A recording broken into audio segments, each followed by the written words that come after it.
نحمده ونصلي على رسوله الكريم اما بعد فاعوذ بالله من الشيطان الرجيم بسم الله الرحمن الرحيم رب اشرح لي صدري ويسر لي امري واحلل عقدة من لساني يفقهوا قولي۔ اور حضرت صوبان سے مروی ہے رسول اللہ صلی اللہ علیہ وسلم نے فرمایا قدر اور قضا کو کوئی چیز رد نہیں کر سکتی سوائے دعا کے، یعنی تقدیر، دعا سے تقدیر کا علاج بھی ہو جاتا ہے۔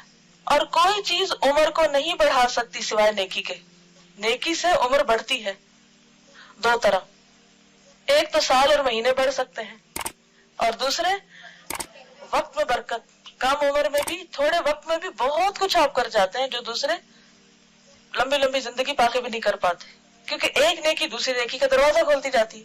آدمی گناہوں کی وجہ سے رزق اور روزی سے محروم ہو جاتا ہے، اور رزق اور روزی میں اضافے کا نسخہ کیا ہے؟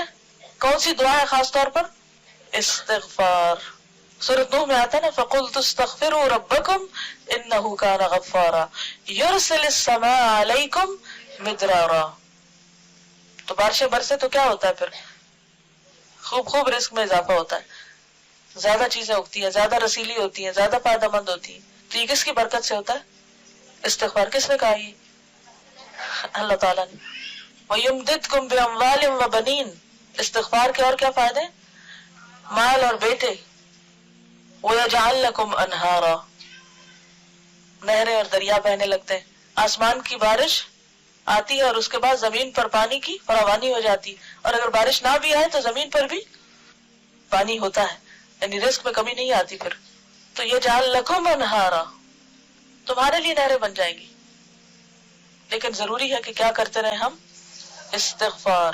استغفار نہیں، استغفار۔ اب استغفر اللہ نہیں پڑھنا، استغفر اللہ پڑھتے ہیں، نام اس کا استغفار ہے۔ آدمی گناہوں کی وجہ سے رزق اور روزی سے محروم ہو جاتا ہے، نعمتوں سے محرومی ہو جاتی ہے۔ گناہ روزی کو تباہ کر دیتا ہے، گناہ روزی کو تباہ کر دیتا ہے۔ لیکن ہم میں سے کتنے ہیں جو اعتراف کریں کہ ہم گناہ گار ہیں؟ لوگوں کے سامنے دہراتے رہتے ہیں، اللہ کے سامنے کم ہی اعتراف کرتے ہیں۔ تو سچے دل سے استغفار کیجئے۔ جزاکم اللہ خیرا۔ سبحانک اللہم و بحمدک، نشہد ان لا الہ الا انت، نستغفرک و نتوب الیک۔ السلام علیکم و رحمۃ اللہ وبرکاتہ۔